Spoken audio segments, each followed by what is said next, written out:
Bonjour les amis, j'espère que vous allez bien.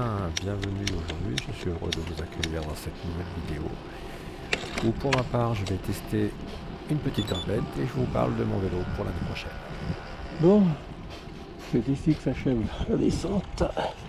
Comme qui dirait que maintenant, il va peut-être falloir remonter.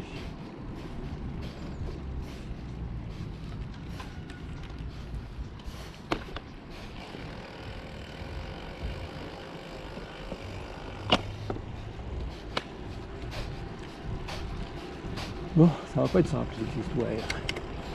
Ça ne va pas être simple du tout. Bon, on va y aller. Hein. Alors, kilomètre 12 là. On verra combien il y en a en haut. Mais j'ai l'impression que la descente n'en finissait pas.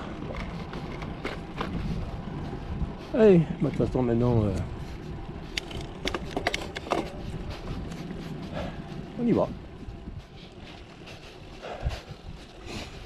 Bon les amis, premier constat de cette ascension. Ah, normalement, je vais vous le dire. Tiens, pourquoi je la fais déjà?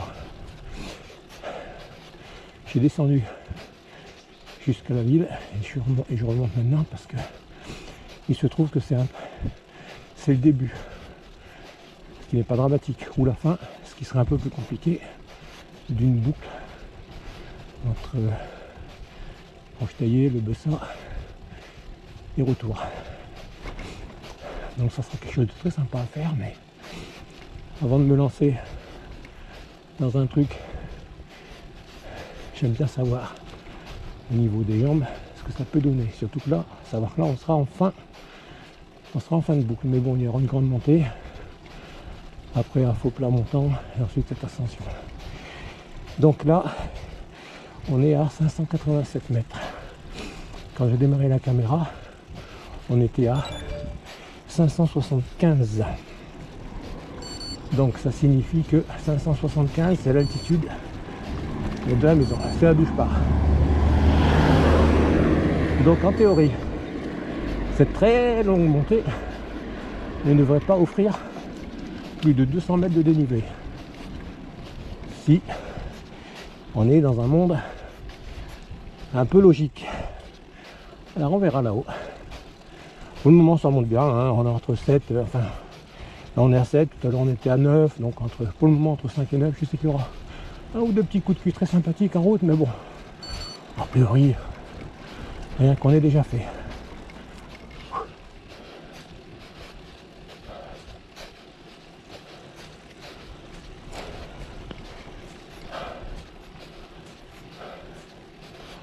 Allez, ça monte, hein. Ça monte gentiment. Le pulse est à 166, un petit peu haut, mais bon, pas grave, ça le fait. Et les amis, on arrive d'un dernier segment qu'on connaît maintenant. Normalement, voilà, regardez, là on est à 685 mètres et on a dit 200 mètres, donc à grosso modo 700, 770 ça devrait le faire. Donc il reste à peu près 100 mètres de dénivelé. Je n'aurais pas dit, hein. C'était aussi long. On avait dit 12 km tout à l'heure. Il y a combien là?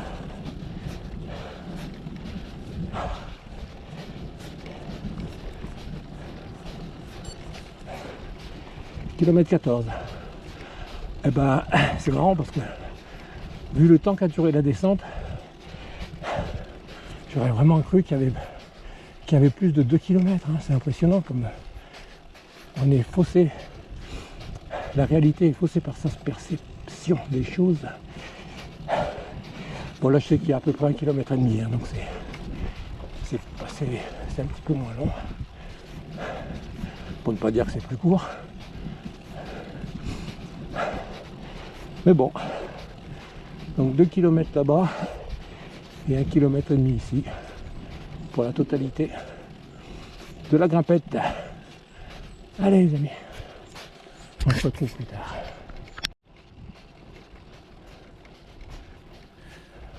Bon les amis, après une année et quelques 1700 km parcourus sur des machines diverses et variées, il était temps pour moi de resserrer un peu plus mon champ d'activité. À 60 ans, il serait illusoire de croire que mon niveau de performance va aller crescendo quand ton corps te dit que le plus important c'est d'être présent à l'apéro et pas de gagner des coms que suffisamment de Jones souhaitent conquérir. À partir de là, il devenait évident que l'acquisition d'une machine polyvalente devenait opportune. Un seul vélo pour tout terrain et route. En plus, je souhaitais allonger mes sorties.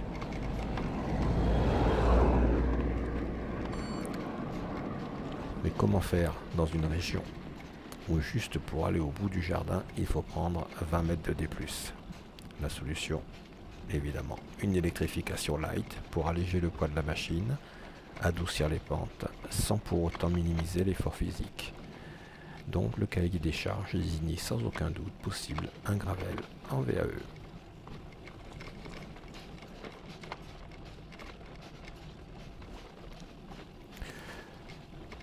Mon cahier des charges incluait également la possibilité non négociable de changer de roue.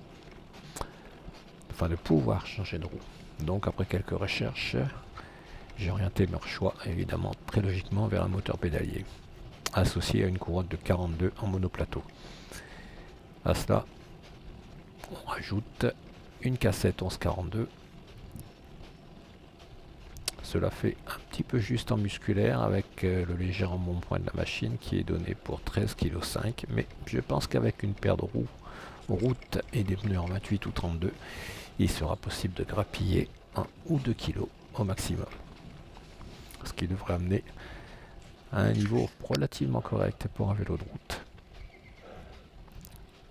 Parce que j'ai oublié de le préciser, mais le gravel que j'ai retenu est livré en 50 mm d'origine, donc 50 mm 13,5 kg. Ma foi, il y a peut-être moyen de faire quelque chose. De plus, l'assistance est entièrement paramétrable. Il faudra donc jouer finement sur les performances afin d'optimiser l'autonomie tout en réduisant le dénivelé.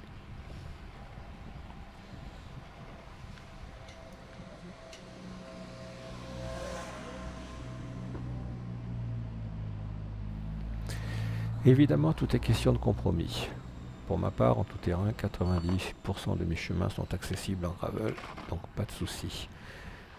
Pour la route, cependant, il en est autrement. Mais bon, pas de perte non plus, car je n'ai pas les jambes pour emmener un 50-11 sur du plat à 80 tours minute. Donc la transmission en bas sera plus que suffisante. En haut, on verra à l'usage. Si trop recours à l'assistance, il sera toujours possible de passer sur une transmission mulet et de se faciliter ainsi les montées. On verra ce qu'il est possible de faire dès les premiers tours de roue.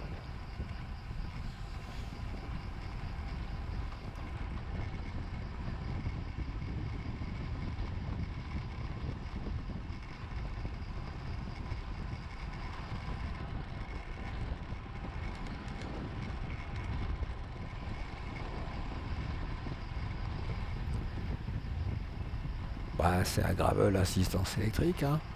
Qu'est-ce que vous voulez que je vous dise de plus? Bon, trêve de plaisanterie. On verra ça quand je l'aurai. Je vous garde la surprise. Ce sera aussi une surprise pour moi. Donc on verra au moment opportun. J'ai très hâte de l'avoir. J'ai hâte de l'essayer. J'ai hâte de vous faire un retour. Et on essaiera pour une fois de soigner la présentation. Allez les amis, je vous dis à très bientôt. Prenez soin de vous. Et ma foi, bientôt de retour dans une nouvelle vidéo. Allez, bye. Ah oui, précision. Il faudra attendre la fin de l'année parce que le vélo ne sera pas là avant la mi-décembre. Allez, à bientôt.